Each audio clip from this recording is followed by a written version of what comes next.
Ever said something to a child and immediately regretted it? Maybe it was too blunt or too soft or just completely misunderstood. If you've ever felt unsure about how to really connect with children through words, especially in tricky moments, this video is for you. Whether you're just starting out as a TA or you've been supporting students for years, mastering communication is one of the most powerful tools you have. And it's not just what you say, it's how, when, and why you say it.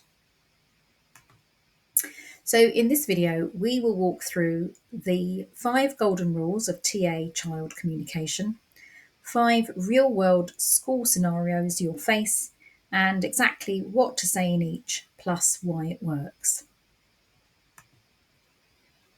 So the 5 golden rules of TA communication. 1. Speak with curiosity, not judgment. So you can say something like, "Can you tell me more about that?"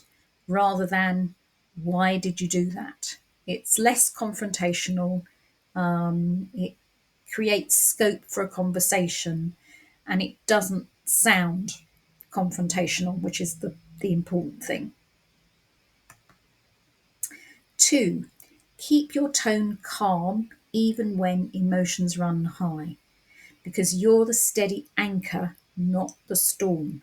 And that's a skill, particularly for those of you who are new to being a TA, that is a skill you will acquire, to stay calm rather than to match the sort of vibration of the child, which is sort of going off the scale. Your job is to stay calm in order to create that anchor for them. 3, match their age and their needs. So, I mean, this is common sense, but a 5-year-old and an 11-year-old need very different words and pacing, as will an autistic student or a student with pathological demand avoidance, PDA, for instance.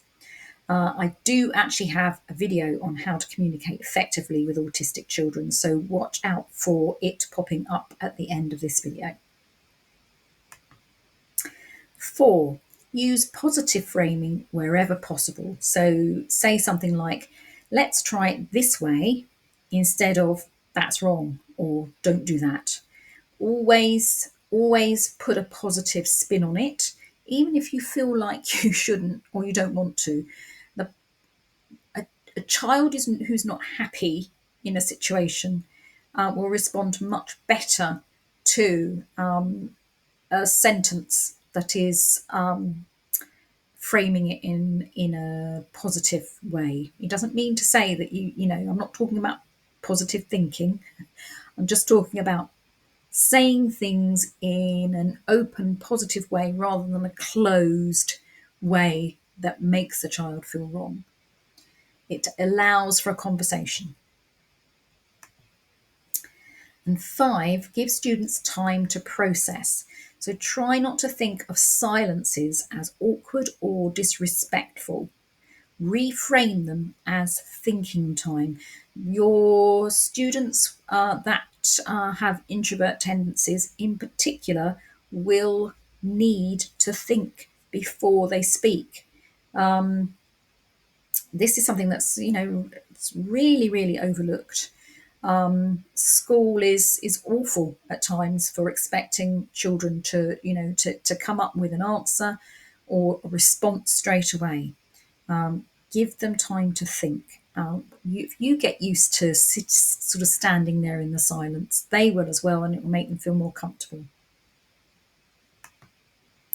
So now we are going to look at some different scenarios that you'll find yourself in school. And the first one is the "I can't do it" moment. A child says, "I can't do this, it's too hard." Now, the TA trap is jumping straight in with "Yes, you can," or doing it for them. I've been there. So what can you say instead? Well, you could say something like, "It's okay to feel stuck. Let's look at the first step together. What do you already know about this?"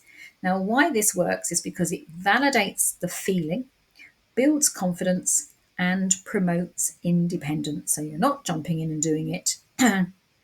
You're giving them the chance to, you've got them, you're sort of, you're there holding their hand, but you're getting them to have a look to see what they can do first. Scenario 2, the silent meltdown moment. So a child sits in silence, tears building, work untouched. And your instinct might be to ask too many questions too fast. So this is what to do and say instead. You can sit beside them quietly with a nice quiet energy. You don't have to talk. This is what you can say to them. You don't have to talk, but I'm here when you're ready. And then a little bit later, you can say, would it help to take a breather together? And why this works is because it's non-threatening and it gives them safety, not pressure. All right. So it might feel counterintuitive because, you want to get some kind of response from them. But the way to get a response in this situation is to give them a chance to just sort of sit. Again, don't be worried about the silence because that enables them to feel, okay, she's not going to shout at me. And then their brain starts expanding in their thought processes rather than closing down because they feel threatened. Scenario 3, the lash out moment. So a child throws a pencil or shouts at another child. And your instinct here might be to shout, that's not okay, while panicking inside. But here's what to do instead. You can say something like, I can see something's really upset you. Let's find a way to fix this together. And then give them a moment to settle. And then you can say something like, next time you feel like that, what could you do instead? And why this works is because it acknowledges the emotion without condoning the behavior and opens the door to problem solving. All right, and it can feel counterintuitive again because you do want to shout, but not matching the child's behavior with your own behavior enables the child to understand that, they're not going to get a ticking off right then and there. No, you are going to sort it, but they're not going to get a ticking off right then and there. That's why it works. It feels less threatening, so they don't have to choose evasive behavior. Scenario 4, the showing off for laughs moment. This is when a child loudly disrupts the class to get attention. And your instinct might be to use stern words or maybe ignore it completely. But here's what to say instead, calmly and privately. You're clearly full of energy today. Want to help me hand these out so we can all get started?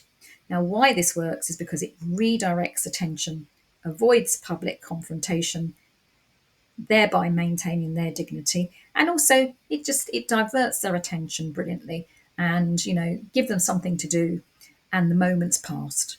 Again, it might feel counterintuitive. You're not rewarding them, you are just merely redirecting them. And the thing you want is for everything to settle down and for the children to be able to get on with their learning. Scenario 5, the invisible child. So a quiet child rarely asks for help and seems to disappear in the classroom. So your approach can be an intentional invitation. You could say something like, I noticed how carefully you were working on that. Would you like to show me one part you're proud of? Why this works is because it recognises them, builds connection, and opens doors for future support. So it's finding another way to give them a chance to show you what they're doing. They're probably never going to volunteer. They're not a hands up. Here's, look at me. I want to show you this kind of child. They're probably an introvert. And, you as the adult can show them other ways of communicating with you that feel less in your face kind of thing. So communicating well as a TA isn't just about having perfect words, it's about presence, tone, and intention. The best TAs listen more than they speak and know when silence says everything. Practice just one of these techniques this week. Obviously, if you're on holiday, you can't, but when you're back, and notice the difference in how children respond to you. And a phrase to keep in your back pocket is, if you could help me understand, I'd really appreciate it. Or a version of that, depending on the age and understanding of the child. It works in almost every situation and shows respect, not power. And if you've got a moment that's stumped you recently, drop it in the comments. Let's learn from each other. And if this helped you feel more confident about those tricky TA conversations, don't forget to like, subscribe, and share it with a TA colleague who could use the backup. And here's the video I was talking about, the one about effective communication with autistic students. It's popping up on your screen now.